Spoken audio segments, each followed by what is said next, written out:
Well, good morning, everyone. Wow. Hey, you know what? This is an awesome Sunday. I want to thank all of you for coming. This is like a big Sunday for us as a church. This is our Dig Deep, Give Big Sunday extravaganza. We're going to be passing the plate every time until everybody gives twice, right?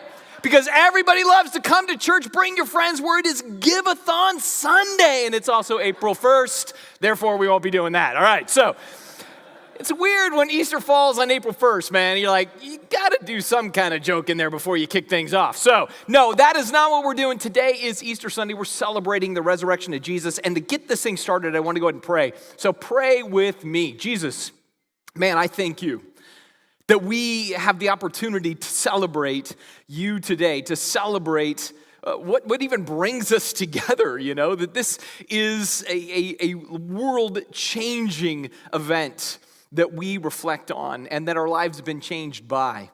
And so I pray that you would come among us today and that you would share your heart with us and that you would remind us of the sweet goodness of your grace and your love and your forgiveness and your healing and your support. And so I thank you again for your word and for your church and for your spirit and how you work in our lives. And I pray that you would simply bless us today with reminder of yourself. I ask these things in your good and perfect name. Amen. So I want to do a little poll because I do see some new or newer faces in the room. And so I thought I would get a sense of what this group is kind of all about. So I'm curious, how many of us in this room would consider themselves morning people? How many morning people we got here? Ooh, look at that. Even say, whoop. You know why? Because they're a morning person. That's why. How many of you are night owls? See, the night owls, you were the people that are like up till like 1, 2, 3. I see some, because it's a teenager. It's like, yeah, that's what I do. All right, so how about, I'm curious about this. In the week of things, how many are Monday people? My people! Man, I love Mondays. Like, Monday's my favorite day, but here's why. Because my work week starts on Sunday. Right? So I love Mondays because it's the day after Sunday. I got a whole week to figure out what I'm supposed to say next. That's awesome. I love Mondays. So how many of you are Wednesday, get over to hump day? How many are Wednesday people? I think there's less Wednesday people than Monday people. That is weird. All right. So how about people that are weekend people? Oh, there they are.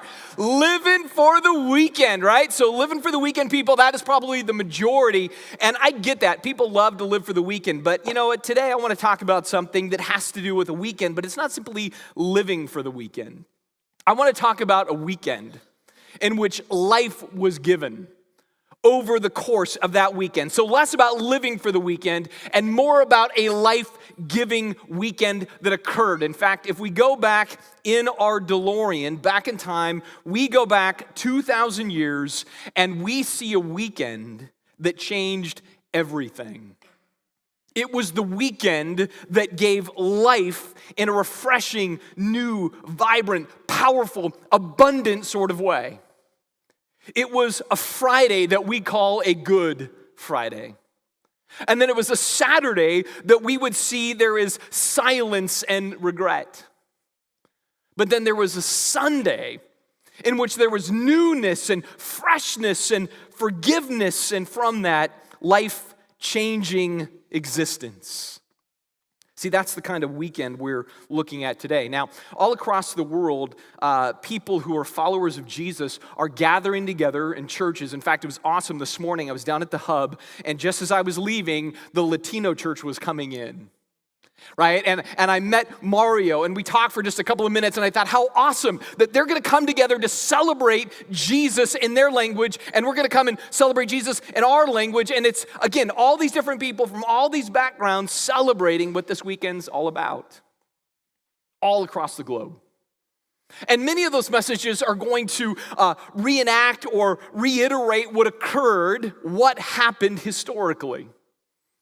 My mission today isn't so much to do that. I'm not seeking to have a documentary or be a historian necessarily. What I want to share more about is why it happened, why it matters, why it's important for us today. And when we look at the why, I want you to understand that the why begins in a tragic way.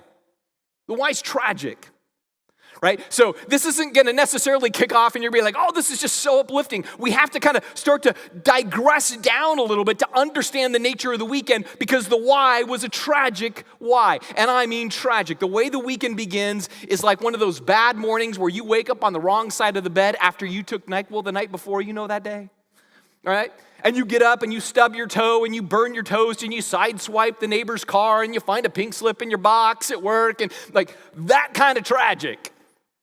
It's a tragic start in the weekend.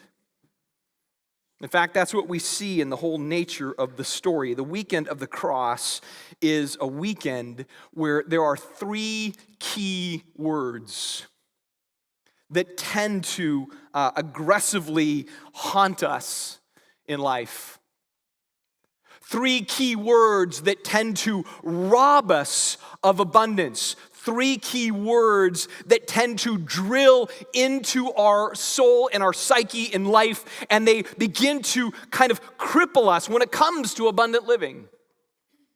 See, I find that there's these three critical words that are embedded in the story that we have to wrestle with and grapple with if we're to understand the beauty of what it is that Jesus really came to do. Those words are fear, frustration, and failure. Three words: fear, frustration, and failure. I find that those three words are just a part of the human condition. We are victims of those words. Those words chase us down on a daily basis or on a weekly basis or on a monthly basis. Those are the words that kind of get us in life. And many of us feel in life, or we give into in life. And so it makes perfect sense to me that I find those words and those ideas and those concepts in the story of this weekend that gave life to everyone. I want to start first with fear. Fear is something that we are kind of born into this campaign of in life. There's just plenty of fear in life to go around. Some of us fear the future.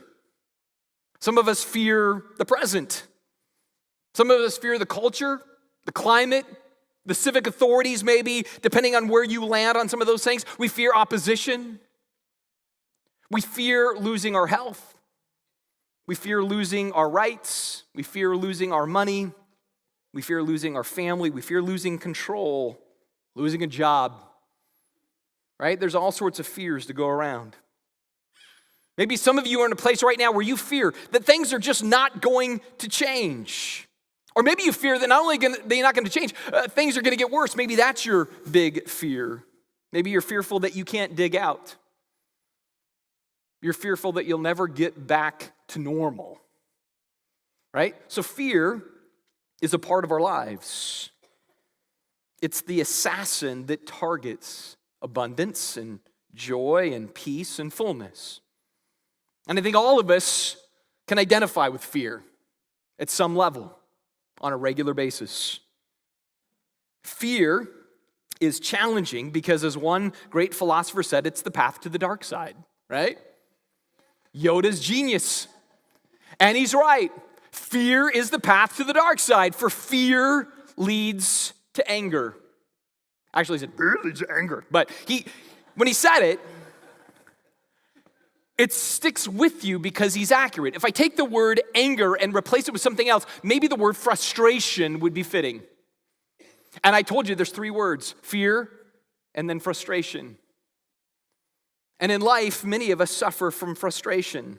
Because what frustration is it's fear rushing to the surface of our lives. We feel the fear in here, right? Right? Where suddenly you feel flush, you begin to perspire, you feel your heartbeat go up, all of those things. And then it rushes to the surface and it comes out in these bouts of frustration. So where fear kind of grows, the frustration flows. So when something happens in life, when there's a problem, you experience frustration, because what you're really sensing is fear in the problem, and then from that, I'm frustrated by the problem. But can I tell you something else that happens with frustration? you can also begin to feel it even in blessings. Right? It's this weird thing where if in life you get a little off kilter and life doesn't seem to play out the way you want and your fears become realized that you're not going to quite see all your dreams fulfilled. You're not going to be everything you wanted to be. It's not all going to go according to plan. And you begin to feel frustration. In time, even those frustrations will infect the blessings. So you can have a good job and then you're frustrated by your job. You can have a great spouse, but you're frustrated by your spouse. You can have a wonderful family, but you find yourself just getting frustrated at the family. You can be going on a vacation, and the whole time you're frustrated by all the events on the vacation. You can go to Disneyland. If you go to Disneyland and you're perpetually frustrated at the process, that may say something about what's going on in your life. You're like, if you're frustrated at the happiest place on earth, something may be broken, right? The lines are too long. The food's too expensive. Mickey, I can't stand his ears. Whatever his thing, but just frustrated. And it's because frustration is a part of the human condition, and we often suffer from being frustrated. The little things can set you off, and the big things, they leave debris everywhere. Again, fear and frustration are a part of the human condition. Fear and frustration are a part of our brokenness. Fear and frustration is what we need some kind of rescue from. Because in time, if left unchecked, fear and frustration move into our third word, which is failure. Failure. Where we tend to fall into failure, or we feel like a failure, or we never get past our failures. And in life, we fail. And in life, we struggle to move past some of our failures. And so, like I said, fear and frustration and failure, they're woven into the fabric of the human condition. This is what we battle with all the time. And this is why Jesus bum rushed into the world.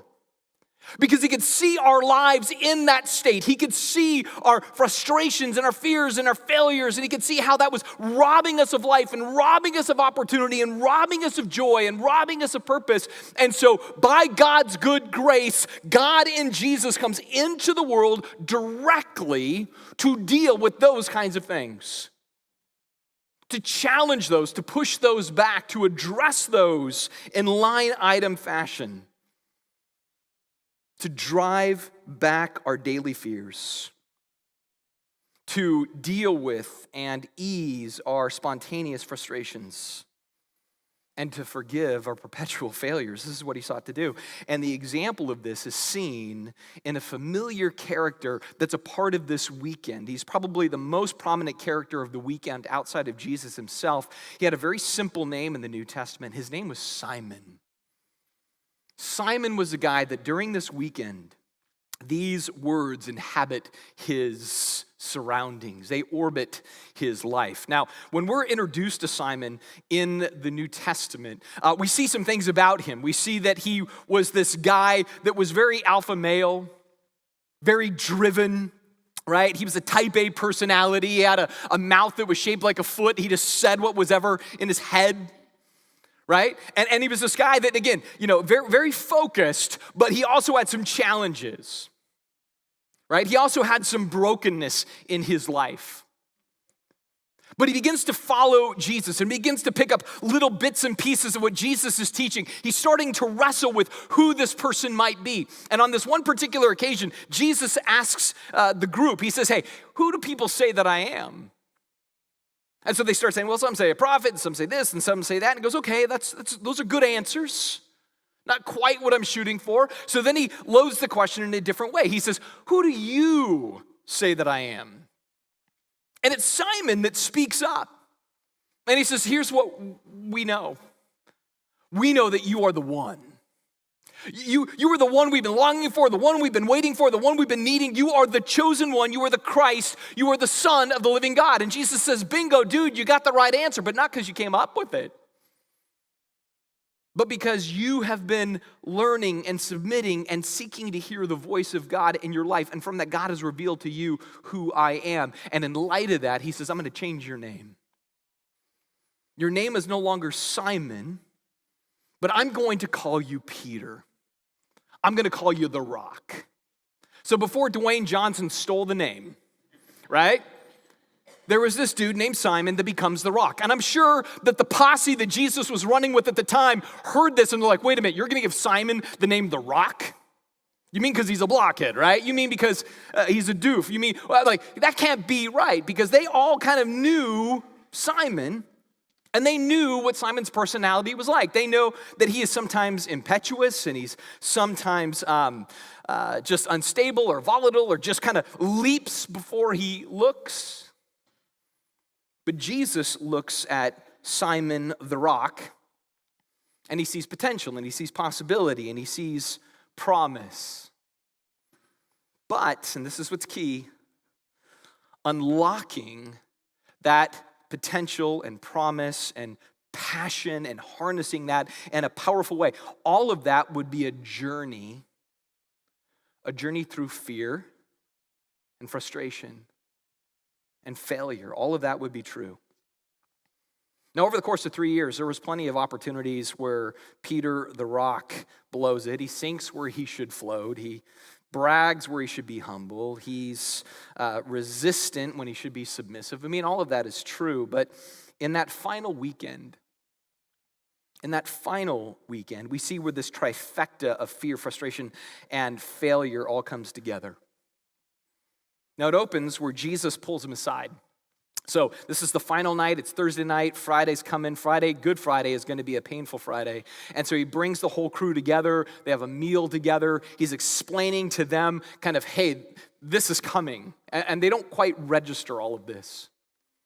And it's not just that there's something coming for Jesus, there's something coming for all of them, right? There's a challenge for everybody in this. And so Jesus pulls Simon to the side and he begins to tell him his own personal challenge over the weekend. He says, Simon.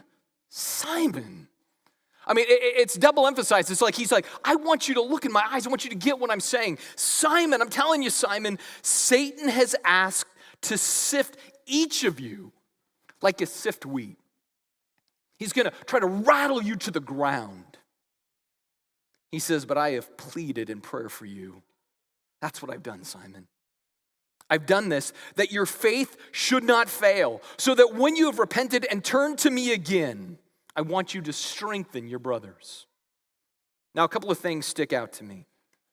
First of all, we see that Satan wants to crush the rock to rubble. That's the agenda. That's the whole mission here. But Jesus says, I have prayed for your faith. I have sincerely actually gone to God and said, you know what, be with him, strengthen him, help him so that his faith does not fail. And yet, here's what Jesus knows. He's God. He knows what the future story is. And so he knows that even though he's prayed for Peter's faith to not fail, Peter will fail. And he says, and after you've failed, you failed me, you failed God, you failed yourself. After you've failed, when you come back and get your head screwed back on straight, I have something for you. I want to use you.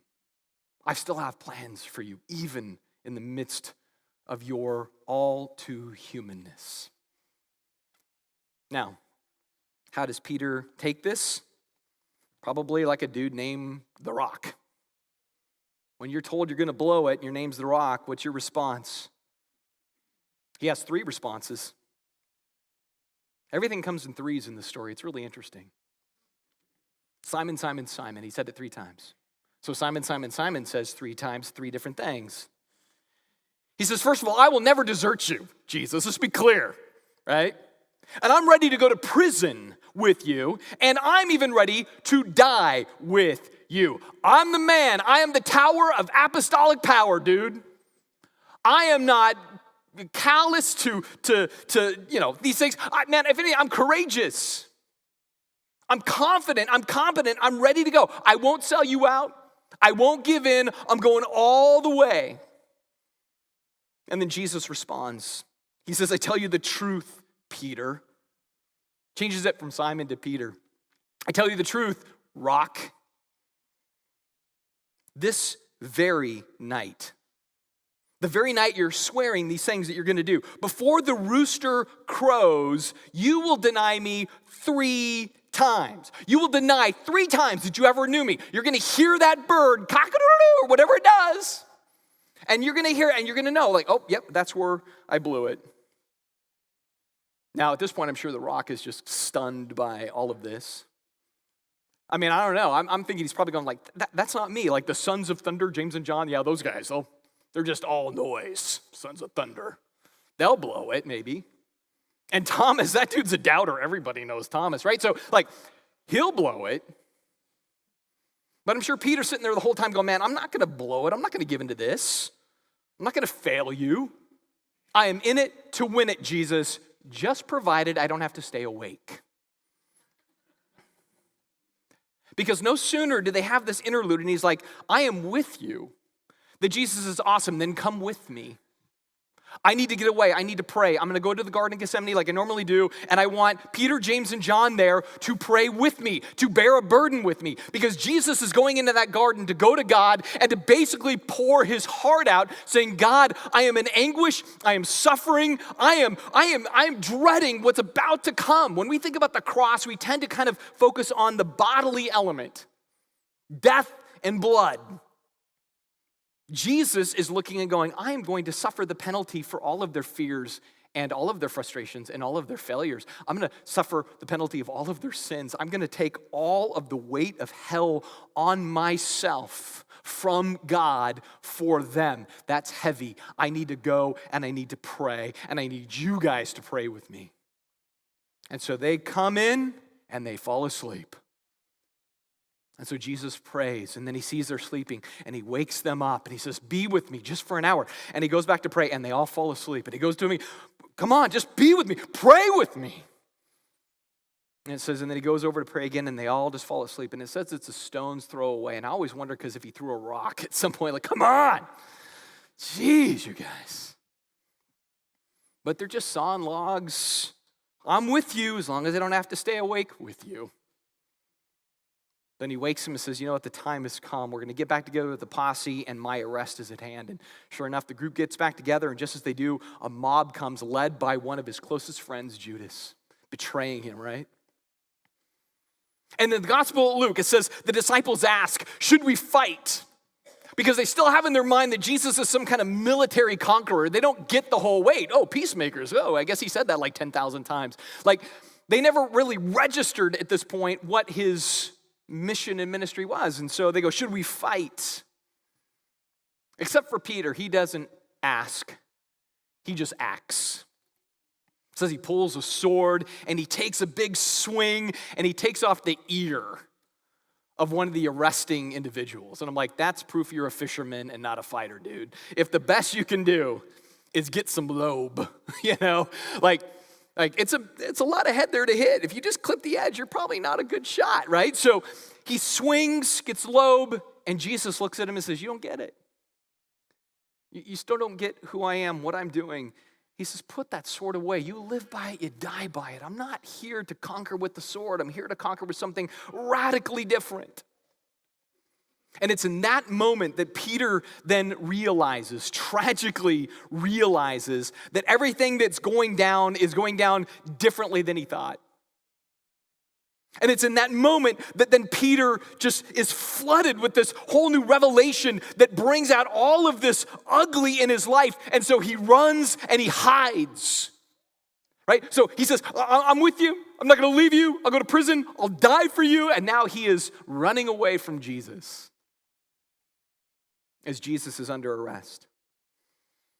So it says they took Jesus off to be before the cold hands of the religious elites. And it says Peter followed at a distance. Right? He didn't want to be too associated. He didn't want to put himself at risk too much. And this is where the rock really begins to crumble.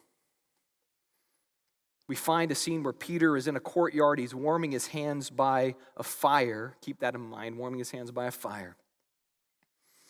And as he was standing outside the courtyard, a servant girl came over and said to him, you were one of those people with Jesus the Galilean, weren't you? But Peter denied it in front of everyone. He says, I don't know what you're talking about. See, this is where his fear sets in. And his fear is deep enough that the lowest classification within their culture would have been a servant girl. And he's fearful of a servant girl. Right? So just that alone brings out his fear. It says later, out of the gate, another servant girl noticed him and said to those standing around, "This man was with Jesus of Nazareth." And Peter denied it, this time with an oath. He says, "Listen, I don't even know the man." Frustration. Fear leads to frustration. It says a little later, some other bystanders came over to Peter and said, "You must be one of them. We can tell by your Galilean accent."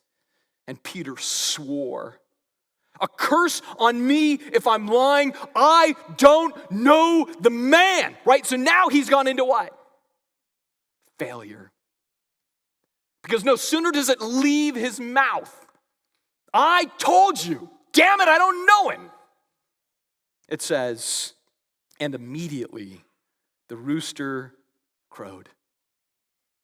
Fear, frustration, failure. One of the gospel accounts, it actually says that Jesus and Peter locked eyes in that moment. And Peter knows it. He knows that he's completely come apart on the scene. And so the rooster crows. Jesus is condemned. He's beaten. He's impaled to a cross. Takes the weight of the sin of all, including Peter. And he dies. That all happens on Friday. Good Friday. It's good for us. It was ugly for everybody involved. And then that led to Saturday. And it's interesting, when you read the Bible account, there is no record of Saturday. They don't bring up what happened on Saturday, what they thought on Saturday, and there's parts of me that wonder if they all kind of got together and said, let's just not talk about Saturday. You know, because you think about it, what's going on Saturday? It's a broken train wreck. It's a mess. We see early on Sunday, before they know something's changed, they're all locked away, hidden in a room. So they are immersed in not only fear and frustration, but they know they failed. They know they let Jesus down. They know they blew it big.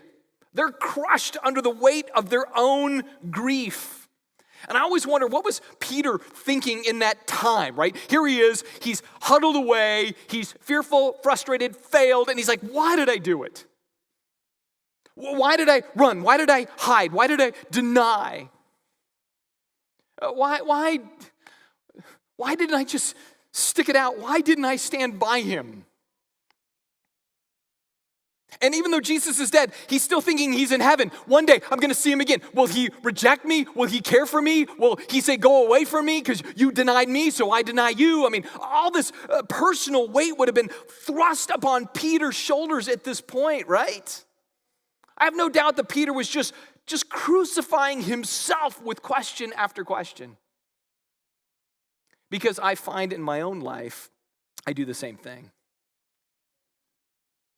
In my life, when I have fear or frustration, or I blow it and I fail, I start to beat myself up. Why did I make that decision? Why did I do that thing? Why was I worried about this? Why was I concerned about that? Why was there anxiety? Why was there doubt? And then from that, it's like, man, does Jesus hear me? Does he care for me? Does he love me? Is he in it with me? Is he sticking with me through this? Because again, I've failed him in this. Is there room to be healed? Is there room to start anew? All of those kinds of things. Those are all of the emotions that come when we succumb to these words that we've been talking about. And that's the way Friday and Saturday is going to feel. That's what Friday and Saturday kind of reveal. But there's more to the story in this brokenness. But at this point, I want to bring out some other preachers that preach in a different way. See, I'm here to preach a story, to preach a text, to preach of our brokenness.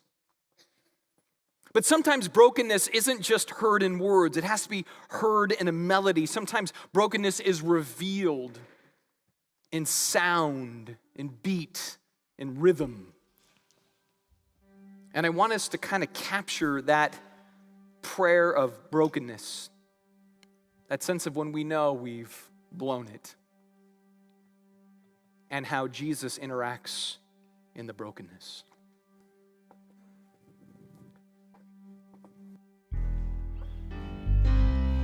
It started as a mystery, details, people. Prophecies, need, loss.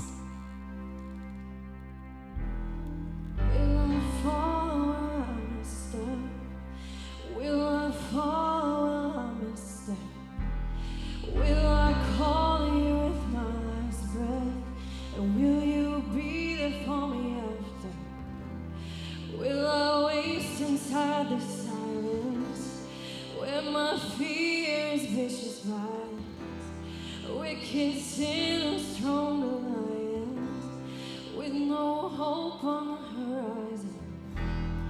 Will I fall? Will I misstep?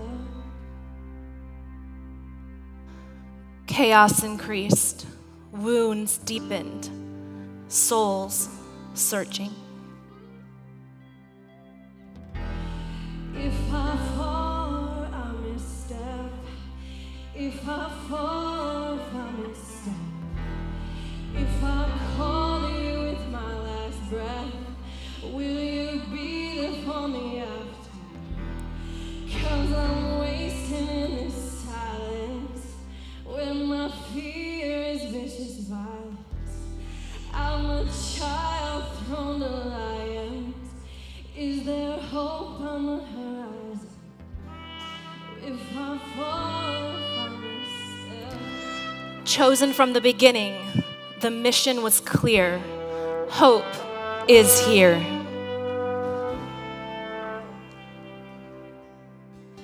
Jesus, where are you? Am I still beside you? Jesus, where are you? Am I still beside you? Jesus, where are you? Am I still beside you? Jesus, where are you? Am I still beside you? Am I still beside you? Jesus, where are you? Jesus, where are you?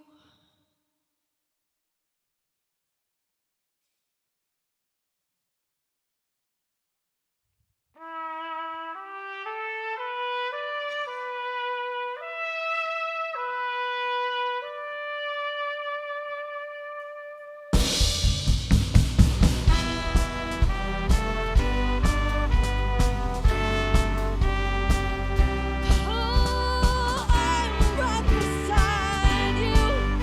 I feel what you feel, and I am here to hold you when death is too real. You know I died too, and I was terrified. I gave myself for you. I was crucified because I love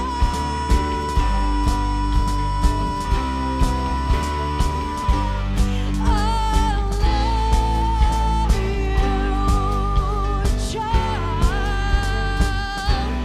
I love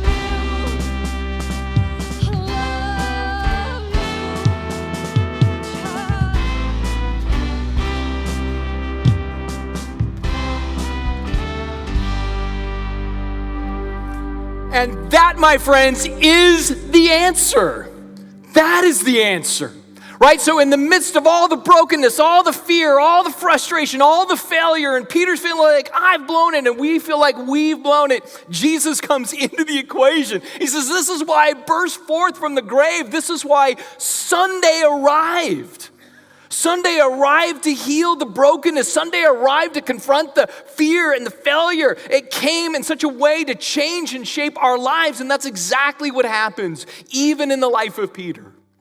Jesus rises and he comes to his followers. And at first they're freaked out and they're not sure what to do with it. But instantly he disarms them and he says, peace to you, don't be afraid. I am here with you and I am in it with you. I felt what you feel. I felt anxiety. I was concerned, but I went to the Father and I did not succumb to all of those things, but rather I withstood so that you too can withstand. And so there's this scene after Jesus rises where he meets up with Peter by a fire. The very location that Peter failed, Jesus comes and meets him by a fire again. And he says, Peter, I have 3 questions for you. Right? You denied me 3 times. You went through that descending abyss. But I need to know, Peter, do you love me? Peter says, Lord, I love you. He says, awesome. I want to use you then. Go and encourage my people. Then he stops him and he says, Peter, I'm going to ask you again, do you love me? Peter says, Lord, you know I love you. And Jesus again says, then awesome. I want you to go and develop what I love, my church. But see, what Jesus knows is that Peter is still stuck in his sense of failure. And so he asks him a 3rd time. And this time, Peter's just like, Lord, you know I love you. And see, I believe Jesus asks 3 times to confront the 3 failures, the 3 frustrations, the 3 fears, to get Peter broken out of his space so that Peter can realize that, you know what, Jesus makes all things new. And Jesus does it not simply in some pie-in-the-sky platitude way. He does it in a way to change our daily space. He wants Peter to overcome these things in a daily way. And so finally Peter gets it, man, I am forgiven. Jesus has always been with me. He will always be with me. He will always seek to nurture me even in my sinfulness, my brokenness, my stupidity. But from this, Peter is also changed. And where there was fear, there becomes courage. Where there was frustration, he begins to exhibit patience. And where there was failure, he then begins to truly sense and give forgiveness. See, that's what Sunday's all about. Sunday is about life giving. Friday, life taking. Saturday, life crushing. Sunday, man, life giving. And I know some of us, man, we don't feel like we're sensing life fully alive. But Jesus came to make your life honestly better. We say that as a church all the time. We say that life is better with Jesus. And that's what Sunday offers. It offers life. And so my encouragement to all of us here this morning is to center in on what Sunday provides, what Sunday offered, what the resurrection truly grants, and to live in the grace and strength of that life-giving, to press closer into Jesus. For some of you, you know Jesus, but he feels a little distant, and you're wondering, does he care about my plight, my problems, my hardship, and my brokenness, and my anxiety? And I say, yes, you got to press into him more, and then you feel the life. For others, you may not know Jesus at all. And you're like, I'm playing with this idea, I'm toying with it. Awesome. Then keep coming, keep exploring, keep learning, because he gives life. He overcomes these broken things in our life, and he brings healing in their place. Because that's what today is really celebrating. It is a weekend of healing, freeing us from our sin, and giving us his life in exchange. Life abundant, life full, life laced with grace. Let's pray together. Jesus, I thank you. I thank you that you overcome our fear, our frustration, or our failure. I thank you that you forgive our fear, our frustration, and our failure. I thank you that every day you desire to inhabit our daily lives so that we are not victims of fear, frustration, and failure, but rather, if we give in, if we concede, if we fall, you are there to pick us up because you understand, you get it. I think about even something that is said in Hebrews where you've experienced all the temptations that we do, just you did it without sin, but you get how hard life is. which is why you gave your life to give us life. I thank you that you rose in a newness of life so that we could rise with you in a newness of life as well. We praise you and thank you and celebrate your special weekend that changed everything. It's in your name we pray. Amen.